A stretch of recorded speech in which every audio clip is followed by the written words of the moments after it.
நடைபெறவிருக்கும் 2026ஆம் ஆண்டு தமிழ்நாடு சட்டமன்ற தேர்தலில் ஆத்தூர் சட்டமன்ற தொகுதி வேட்பாளராக என்னை அறிவிக்க இருக்கும் இன்று இனிய நாளான அனைவரையும் வருக வருக என வரவேற்கிறேன். குறிப்பாக நாம் தமிழர் சொந்தங்கள் அனைவரையும் வருக வருக என மழை வரவேற்கிறது.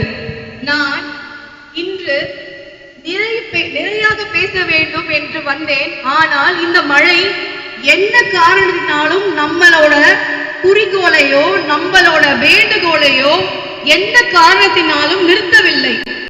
தம்பி தமிழ் அவர்கள் இவ்வளவு மழையிலும் இத்தனை பேர் மத்தியிலும் தைரியமாக வந்து நின்று பேசினான்.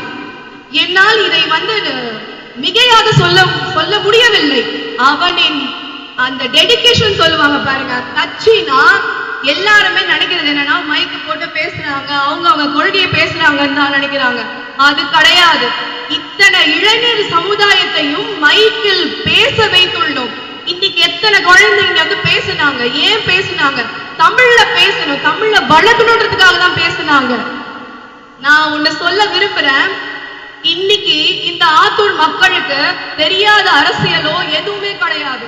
50 வருஷமாக மாறி மாறி அரசியல்வாதிகள் ஆட்சியா பண்ணிட்டு இருக்காங்க. ஆனா முறை அரசியல் இன்னைக்கு ஒருத்தரால கொடுக்க முடியும் நீங்க நினைக்கிறீங்கன்னா அது கண்டிப்பா நாம் தமிழர் கட்சியின் அரசியலாக மட்டும் தான் இருக்க முடியும். நீரும் சோறும் விற்பனை கல்லென பழத்தமிழ் நாடு இது.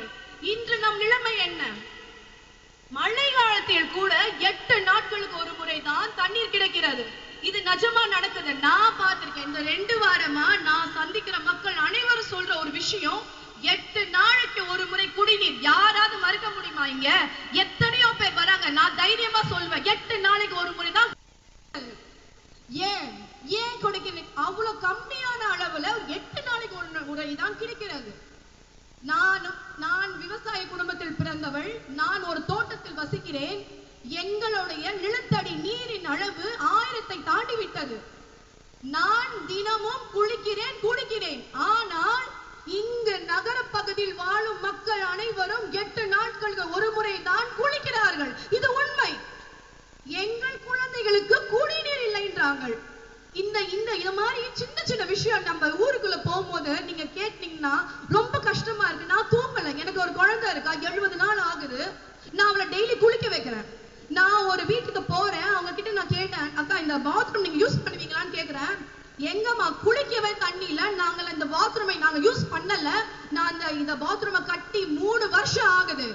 எங்கனால இந்த ஒரு கழிவறையை உபயோகப்படுத்த முடியவில்லை என்ற ஒரு பெண் என்னிடம் குறையாக இல்ல மனக்குமுறலாக கூறினாள். நான் அவளை இங்க கூட்டு வர கூட முடியும், என்னால் அவளை அழைத்து வர முடியும். இது உண்மை. இது நடக்கிறது. ஆத்தூரில் நடக்கிறது. ஆத்தூரு கிச்சடி சம்பா பார்த்து வாங்கி விதைச்சு நெல் வயலுக்கு நீர் பாய்ச்சிய வசிஷ்டா நதியை பத்தி எல்லாருமே பேசுறாங்க. ஏன் இன்னைக்கு குட்டையா மாறுச்சு? எல்லாருக்குமே தெரியும். ஏன்னா சாக்கடையோட கழிவாங்க போடுறோம் நம்ம. ஏன் இப்படி நடக்குது? முறையான மழைநீர் சேகரிப்பு திட்டமோ ஒரு நல்ல ஒரு அரசியலோ இங்க இல்ல.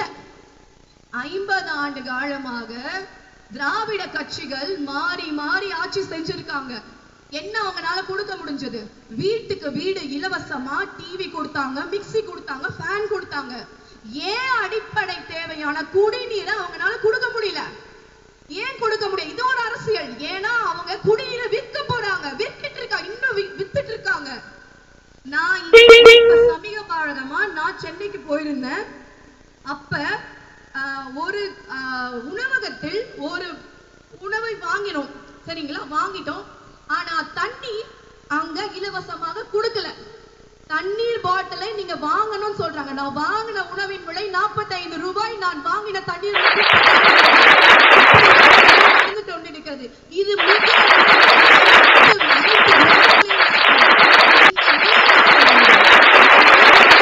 என்றால் அது நாம் தமிழர் கட்சியின் ஆட்சியினால் மட்டுமே சாத்தியம்.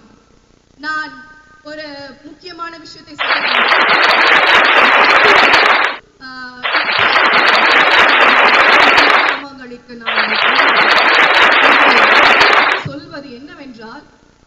மழை கம்மியாகிவிட்டது. ஏன் மழை கம்மியாகிவிட்டது? மரங்களை வெட்டுகிறார்கள், மலைகளை வெட்டுகிறார்கள், மண் வளம், மனை வளம், கடல் வளம் அனைத்தையும் காலி பண்ணியாச்சு. இப்போ அவ்வளவுதான், எதுவுமே இல்ல நம்ம கிட்ட. இப்ப இதெல்லாம் மீட்டெடுக்க யாருனால முடியும் நீங்க நினைக்கிறீங்க? எவ்வளவு ஆட்சி பார்த்துட்டோம். நான் வந்து இப்ப ஒரு 18 வருஷம் ஆச்சு. நான் 3 தடவை ஓட்டு போட்டிருக்கேன். எல்லாம் மாத்தி மாத்தி போட்டோம்னா என்ன ஆச்சு? யாருனால அதை மீட்டெடுக்க முடிஞ்சது? யாருனாலையும் முடியாது. யாருனால முடியும்? நான் சொல்றேன், கண்டிப்பா எங்கள் தலைவர் செந்தமிழர் சீமான் அவர்களால் மட்டுமே இது சாத்தியம். இது எங்கள் சத்தியம். நாங்கள் ஒன்றே ஒன்று கூறுகிறோம். விஷயம் என்ன?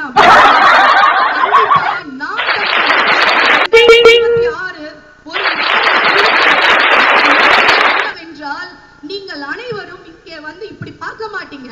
எங்களோட அரசியலை பார்த்து வியந்து போவீங்க. நான் இன்னொரு சொல்ல விரும்புகிறேன். எனக்காக இங்க சிலர் வந்திருக்கிறார்கள். என்னோட வேண்டுதலை இணங்கி வந்திருக்கிறார்கள். எல்லாருமே மாற்று அரசியலுக்காக தான் வந்திருக்காங்க. எல்லாருமே வேற வேற கட்சியில முக்கிய பொறுப்புல இருக்கவங்க. ஆனா நம்ம கட்சியில என்ன பேசுறோம், எப்படி பேச போறோம் அப்படின்னு பார்க்க வரல. இவங்கனால ஒரு அரசியல் மாற்றம் வந்துடாதா? நம்மளும் தான் பார்த்துட்டு இருக்கோம். இங்க இருக்க நான் இவங்க எல்லாரும் கூட பேசியிருக்கேன். இங்க இருக்க வரியில இருந்து எல்லாமே மாறும். 2026ஆம் ஆண்டு கண்டிப்பா ஒரு மாறுதல் வரும். அந்த மாறுதல் நாம் தமிழர் கட்சியினால் கண்டிப்பாக வருவதால் முடியும் என்றால் அது என் தந்தை திரு செந்தமிழர் சீமான் அவர்களால் மட்டுமே முடியும். விவசாயத்தை பத்தி நிறைய எல்லாருமே பேசிட்டாங்க. நான் ஒன்னே ஒண்ணு சொல்ல விரும்புறேன். திருவள்ளுவர் சொன்னதுதான், உழவே தலை. அப்படின்னா என்ன? விவசாயம் தான் முதுமையானது. விவசாயிக்கு வாக்களியுங்கள். நன்றி, வணக்கம். புரட்சி வணக்கம். நாம் தமிழர்.